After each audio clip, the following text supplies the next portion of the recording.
তো hello everyone, welcome and welcome back to my আবার একটা নতুন ভিডিও। তো দেখো আমার মুখে এখন মেকআপ, তোমরাও ভাবছো যে আমি মেকআপ নিয়ে কি করছি।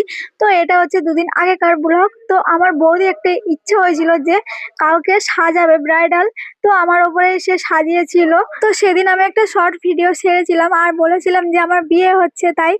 তো সেই ভিডিওটারই লুক ছিল এই মেকআপ গুলো। তো তোমরা দেখেছো সবাই মেকআপ করার সময় ভিডিও করে, আর আমি দেখো এখন মেকআপ তোলার সময় ভিডিও করছি। তো আমাকে এখন দেখো ভূত ভূত লাগছে, কারণ কাজল গুলো ঘষাঘষি করে আমাকে এখন তুলতে হচ্ছে। মেকআপ করে যখন সাজি তখন তো খুব সুন্দর লাগে, কিন্তু মেকআপ তোলার সময় যা জঘন্য লাগে কি বলবো সেই ব্যাপারটা।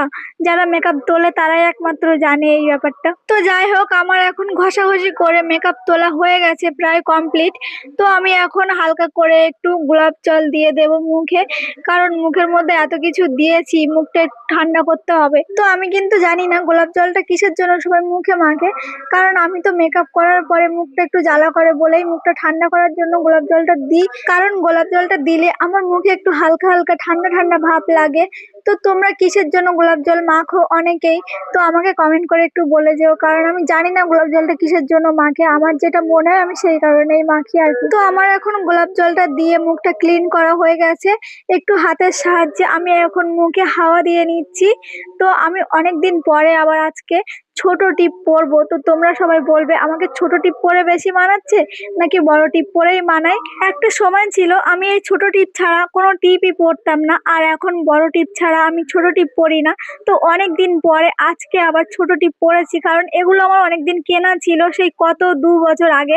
তো সাজের জিনিস গোছাতে গোছাতে এই টিপ গুলো আমার চোখে পড়লো, তাই আমি ভাবলাম যে পরেই দেখি ছোট টিপ পরে আমাকে কেমন লাগে। তো আজকে দেখো আমি ছোট টিপ পরে নিয়েছি, তারপর আমি এখন ড্রেসটা চেঞ্জ করে নিলাম।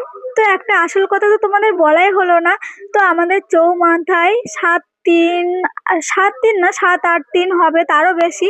তো এই কদিন ধরে আমাদের এখানে সাধুরা এসছে, মানে যারা নিরামিষ ভোজী তারা এসছে, তারা অনুষ্ঠান করছে আমাদের চৌমাথায় স্বামীজি সঙ্গের মাঠে। মানে প্রতিদিন ভাগবত পাঠ হবে, আর মানে ঠাকুরের আরতি কীর্তন এইসবই হবে আর কি। তো আমি এখন সেখানেই যাব বলে রেডি হচ্ছি। আর তোমরা আমার মাইকে মাঝে মাঝে নয়েজ পাচ্ছ বাইরের, তো সেখানে অনুষ্ঠান হচ্ছে তার জন্য। তো আমার মা বাবা সবাই আগে থেকে চলে গেছে, আর আমি এখন যাব, কারণ আমি একটু দুপুরবেলা ভিডিও করছিলাম, ফ্যাশন মারছিলাম, তার জন্যই আর কি আমি এত লেট হয়ে গেছে যাওয়ার জন্য। তো আমি এখন রেডি হয়ে ওখানেই যাব। আর তার আগে তোমাদের ফেসবুকের কটা কমেন্ট পড়ে নিই, যেগুলো তোমরা আমাকে করেছো, বাট আমি তখন রিপ্লাই দিতে পারিনি। তো এই ভিডিওটার মধ্যেই আমি রিপ্লাই দিয়ে দিচ্ছি।